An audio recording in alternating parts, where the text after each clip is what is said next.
So in this video, we're going to just talk about the form of present perfect sentences and present perfect questions, so the basic grammar.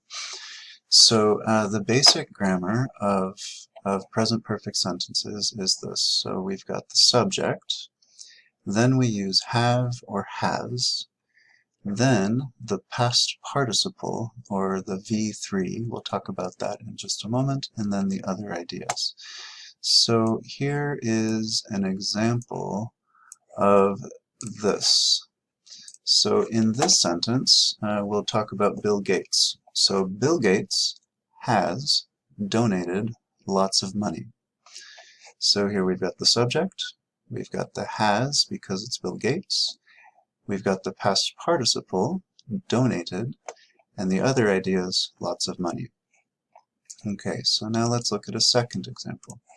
So here we've got the subject as I have met Bill Gates. So again, we've got the subject, have because of I, met, the past participle, and Bill Gates, the object. So now let's talk about past participles. So past participles are the third form of a verb. When I teach present perfect, I do not like to say the word past participle very much because it can be pretty confusing. We are already talking about present perfect, and then we start talking about past participles. So present perfect, past participle, it can be very confusing. So instead of saying past participles, what I like to say is the V3, so the third form of the verb. So let's talk about that for a moment, then we'll talk about questions. So the past participle, or the V3, is, like I've said, is the third form of the verb. So let's look at two examples for regular verbs. The nice thing about regular verbs is that they use ed all of the time. So, for example, the verb is invent, the past would be invented, the V3, the past participle, will be invented. So if it's regular, ed and ed, which is very nice. Here's another one. Walk, walked, and again, walked. So regular verbs are very kind. All they do is change to ed. Irregular verbs are not so kind. So they change quite a bit when we're using the past and sometimes the V3, the past participle. So eat, you all know the simple past form is ate. The past participle is eaten. Now build, so build is also an irregular verb. The past of build is built, and the V3 of build is also built.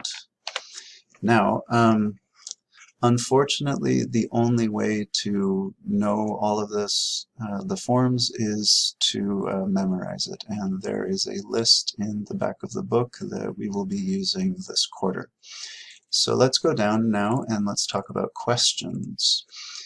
So here's the grammar of present perfect questions.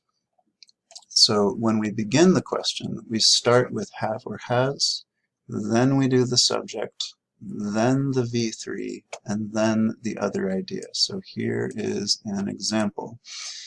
So the example is this: have you eaten dinner? So here we've got the have because you, the V3, eaten, and then dinner. Now, another way of doing this, so this was you, so let's take a look at a has question. So has your brother called you? So in this one, we've got has because of your brother, and then the V3 is called, regular verb, so only ed, and then you is the other idea. So that's the basic structure of questions. Now let's talk about the answers. So this will be short answers. So if we're saying yes, we would say like this. Yes, I, you, we, they have, or yes, she and he has. So yes, I have, yes, she has. Now let's talk about the negative answers. So when we're doing a negative answer, it's very similar to the positive. We just say no, I, you, we, they haven't, or no, she hasn't. So if you ask me, have you eaten dinner? I would say, no, I haven't. But if you also asked me, has your brother called you? I would say, yes, he has. He called me earlier this afternoon. All right, so that is the basic form of the grammar. And next we will be talking about how we use present perfect.